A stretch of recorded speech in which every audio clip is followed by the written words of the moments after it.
What's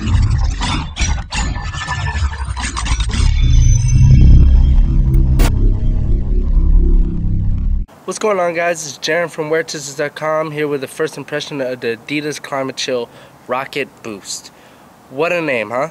ClimaChill Rocket Boost? Starting with the upper, it's a seamless mesh upper that's made of an aerocool fabric, which is a quick drying fabric, so it keep your feet dry and cool, which is the main goal of the ClimaChill Rocket Boost, is ventilation and breathability. Can't really see inside the shoe, but inside the shoe it's virtually see-through, which means there's no, fused lining inside to block the perforations on the outside of the shoe for heat to escape. So heat is gonna escape very nicely in this shoe.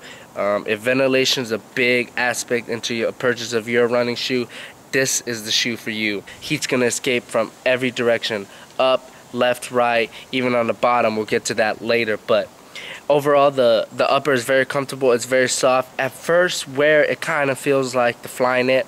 It's not as strong as the Flyknit. It's a mesh. It's very pliable, very soft, so it can rip, which is why Adidas added targeted areas of fuse around here on the toe box. So if you do slide your foot against the pavement or whatever surface you're running on, this fuse area right here is gonna protect the upper from separating from the midsole. We also have a targeted area of fuse right here in the midfoot. This is more for structure. Otherwise it'd kind of be like a Roshi upper where it's just mesh, which is not great for performance. And then it also goes up here on the lacing system, for added strength. As far as the lacing system goes, it is reinforced here with what looks like metal, but it's just plastic. It just adds more strength for your lacing system, so the mesh, it doesn't rip. And it's in this very nice cool gray color, which just screams like, oh, cool. It's like having an icy on your feet. So wouldn't that be crazy, an icy on your feet? We also have a plastic heel cup here to prevent heel slippage and things of that nature, which is very important when you're running. You don't want your heel slipping too much. That could cause injuries and rolling your ankle and things like that. So the main feature of the ClimaChill Rocket Boost is this ClimaCool vent you have here in the midfoot section.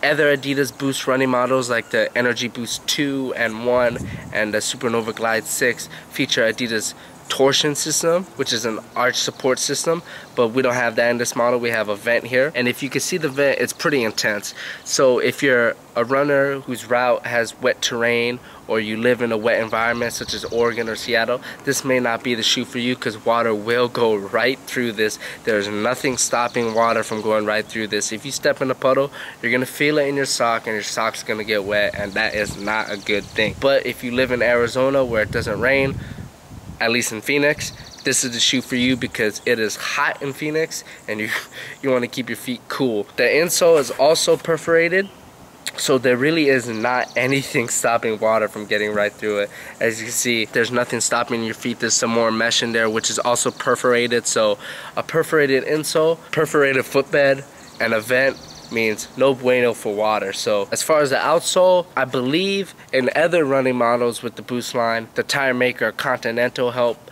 with the outsole and the tread to give more grip during all conditions, and I believe it's the same system here. It's a very thick outsole, so it'll last a while outdoors. It's very strong, it's very grippy, so if you do happen to run on a wet surface, it's gonna provide optimum traction, which is kind of ironic. I don't know, they could have went with something else to make it more lighter.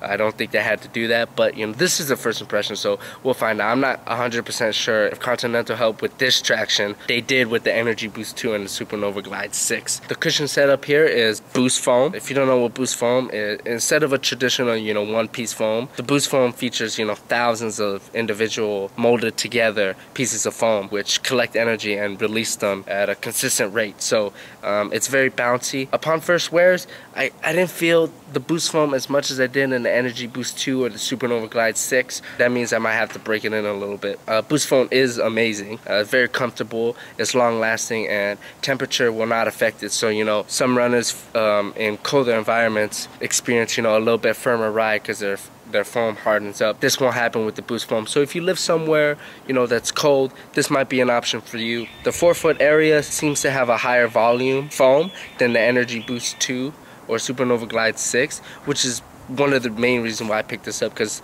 runners, mainly good runners, use their forefoot. You know, you don't want to over pronate. Normal pronators, first contact with the ground is with the forefoot, so it makes sense that the boost foam is heavily featured here on the forefoot. So stay tuned to weartesters.com for any of your performance needs, as well as the performance review for this shoe. Alright guys, see you in the next one. Peace.